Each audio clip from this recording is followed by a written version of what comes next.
Let's look at the best fantasy Formula One teams on the internet.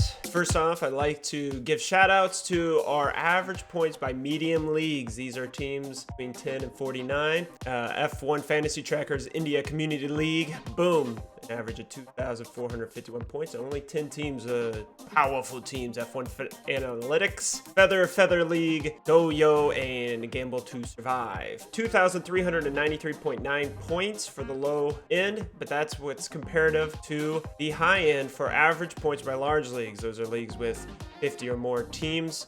F1 Fantasy Trackers Fueler Store, an average of 2,341. Shout out to everyone a part of the Pitwall. Woo! Our very first one race challenge, which was a single entrant team all the way at the beginning with Bahrain, with an average of 2,303 points. Now I know that a lot of you have been dispersing throughout this year. I'm going to make it very clear. Yes, I know. I've been putting family over fantasy. There's plenty of other amazing fantasy teams, tools, and people on YouTube and Twitter that you can be a part of. But thank you that you're spending the time with me as I'm getting back into the video stuff. F1 Fanatics 4.0, Liga do Calhambeque. Is that Portuguese because it has do?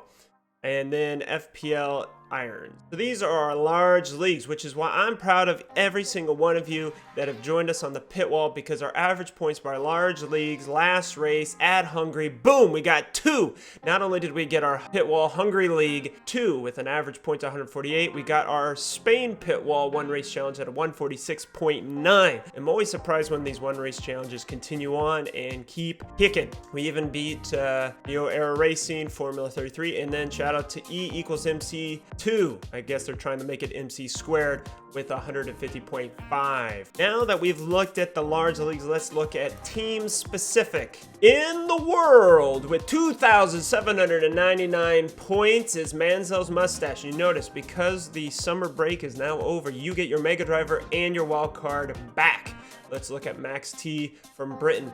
Let's start off from the beginning. 246, 223, 187, 182, 239, 265, 202, 239, 180. If you're noticing, the 180s is like his lowest. 191. Then he uses Mega Driver in Austria with 361, figuring that it was going to be a shoo-in. Let's see who he picked that day. He Mega Drived Red Bulls Verstappen and turboed Leclerc because of the performance of both drivers. That was a huge haul of points.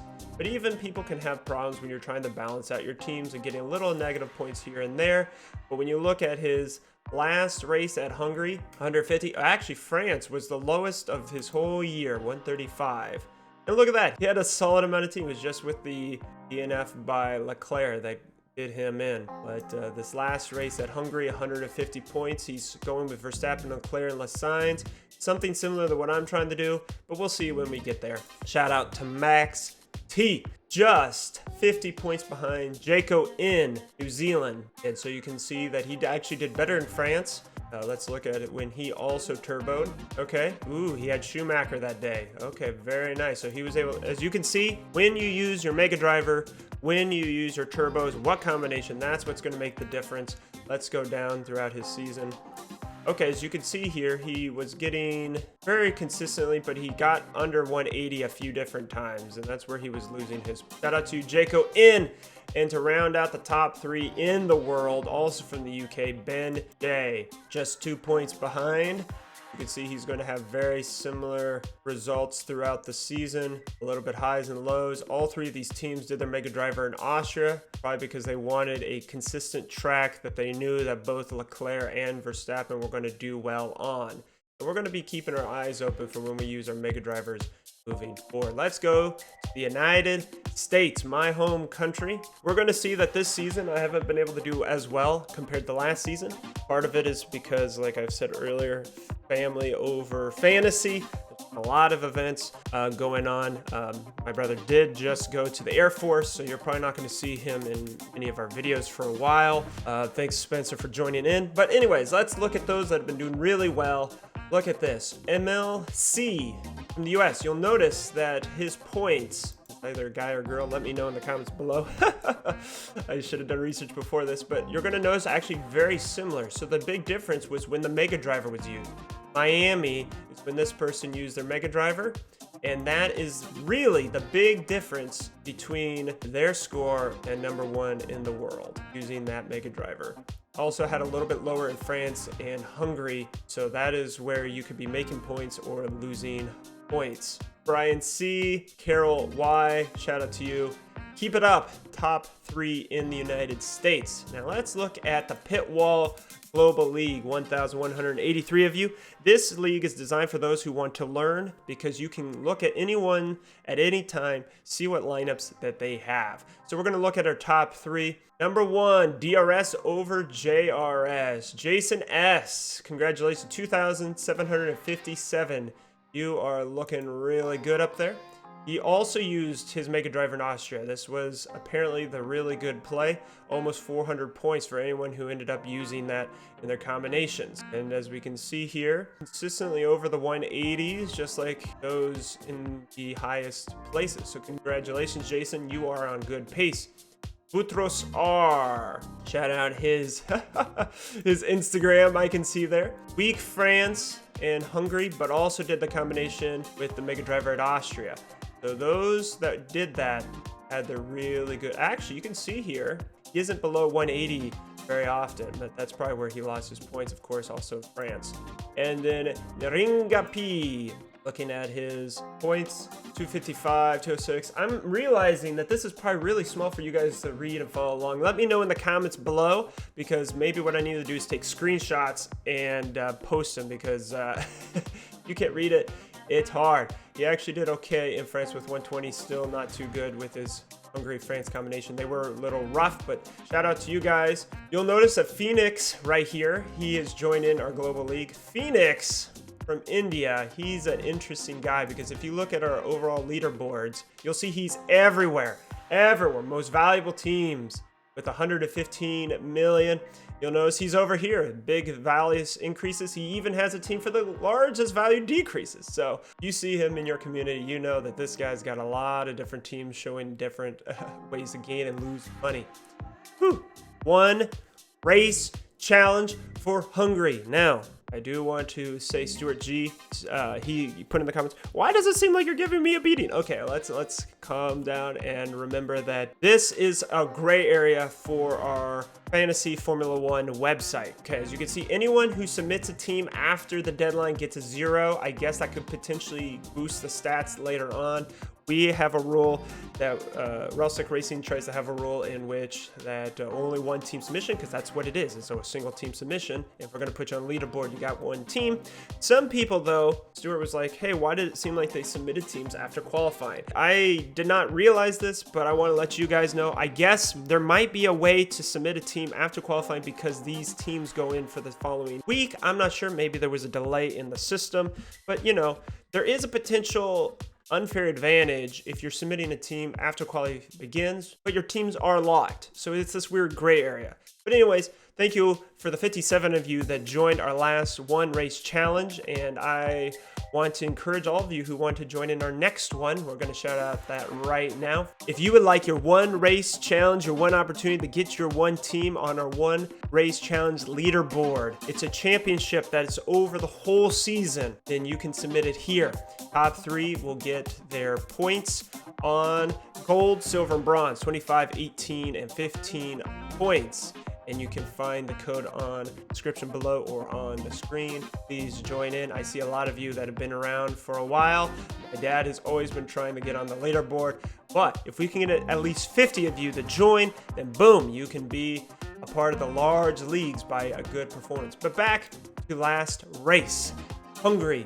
1 race challenge. Now, the other rule that Relsec Racing has is that we do not calculate mega drivers. We do base points. This way keeps it as fair as possible to everyone. I do want to give a shout out to Mario Lorenzo C, who had the high score with 246. You'll see though that he used his mega driver on Verstappen, Leclerc, his turbo driver. You take the base out, it's not on our podium. Also Christian M, who also used a mega driver.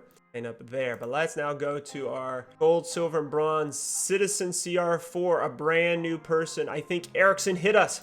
197 points. A lot of people had struggles in Hungary, but you had a good lineup. Red Bull with 63 points, Sainz with 52, Verstappen 55, Alonso, Albon, Schumacher keeping the positives. It's very good with a value of 107.3. Congratulations, Citizen. That means we're going to hear the Canadian national anthem at the end of this video. From Singapore, Bernie K with 169 points with his different strategy. Ferrari, turboing Sainz, Verstappen, Norris. Norris is interesting.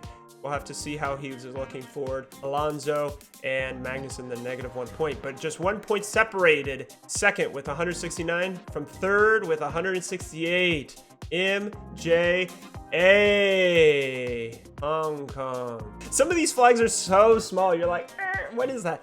Red Bull, 63 points. Vettel was the difference, as you can see in his lineup, and that was his 1 point difference, trying to get his Albon, Vettel to support his Leclerc and Verstappen.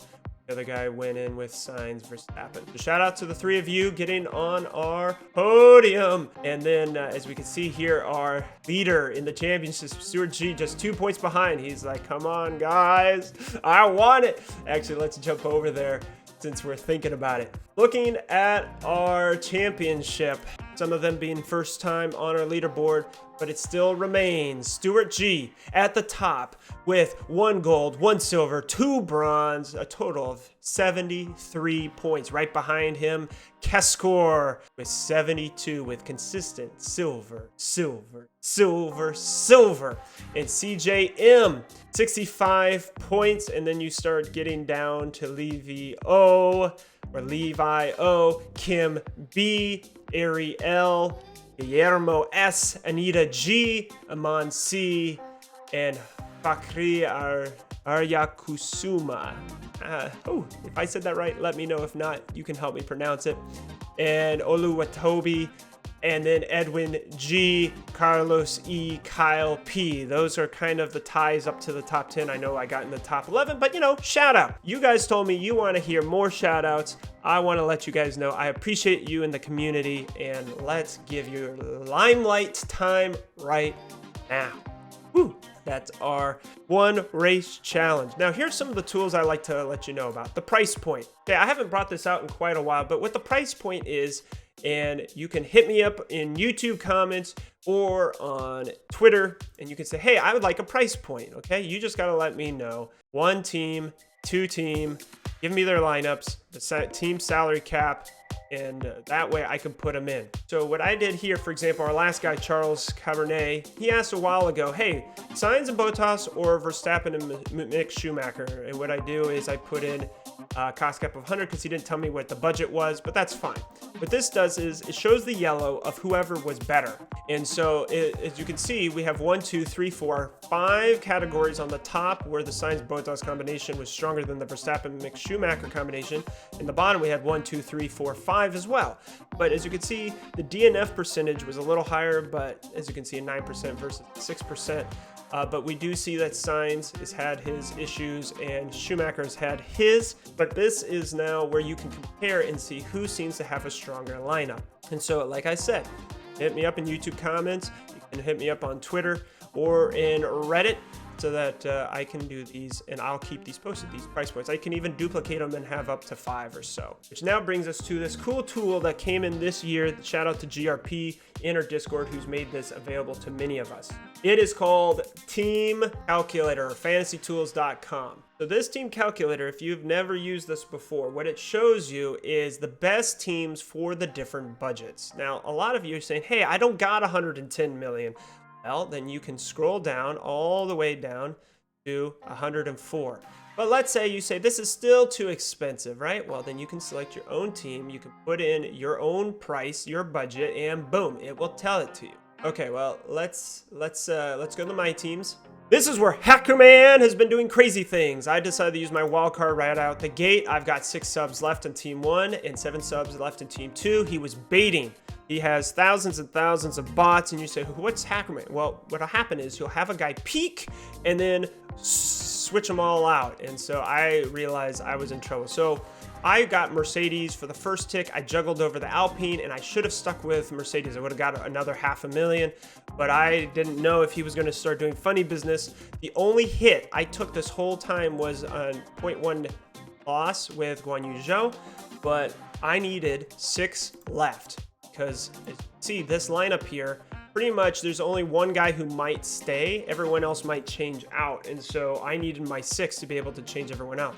As you can see, we've got this upcoming qualifying and race streak for Hamilton. And so I need to be able to switch out this entire lineup still with 6 subs left. So I'll be looking for free practice session 1 and 2. It's after the summer break. When are people going to be doing their great upgrades? In team 2, almost similar, except of course I'm going to keep Leclerc. So theoretically I could have 7. I got a lot more subs here. Play it by ear. I didn't want to get burned with HackerMan.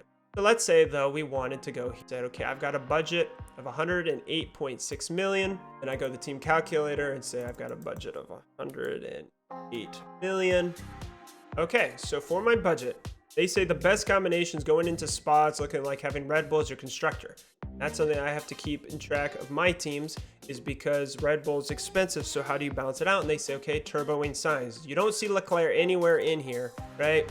That's the issue. Do I want to commit to Sainz over Leclerc? And if I do, then I get a little bit more budget. And then they're saying like Norris, Perez. Okay, here we have Leclerc, but they're saying, as you can see, this top one is really the only one that's got him all the way down the 16th team, and then Magnussen. That's something to look out. Like I said, it's called F1fantasytools.com. You can look at your teams, help you with your budget. This just started this year. It's copyright 2022, so good on you guys for that. So now brings us to GRP from our Discord. He does these cool weighted expected points, your high and your low, trying to show the standard deviation between these points, between the different drivers. I don't know exactly how to read this, but of course you can always go in our Discord and ask him how to explain it. He does a really good job. Thank you, GRP. You've really been holding down the Discord while I've been focused on family stuff over this fall. And so you can take a pause here. You can look at it. We see that it's Verstappen, Perez, Leclerc, Sainz. So those are the guys beside Hamilton. And this is showing their expected points. And this idea that Leclerc might be taking engine components. So if he gets a grid drop, that could really impact things. But this helps you understand what the expected points are and how they factor in to your lineup. Well, there we have it. Thank you for looking at the best teams in the internet for Fantasy Formula 1. And as we start preparing for our lineups going into Spa, stay tuned. On Fridays after free practice session 2 is when I post the 3 statistical secrets video and my thoughts and lineups looking into the race after we actually have some data. I know a lot of people like to pick teams now, but like, I have no data, so I like to look after I've seen them on track. Well, until then and until next time, I'll see you on the pit wall.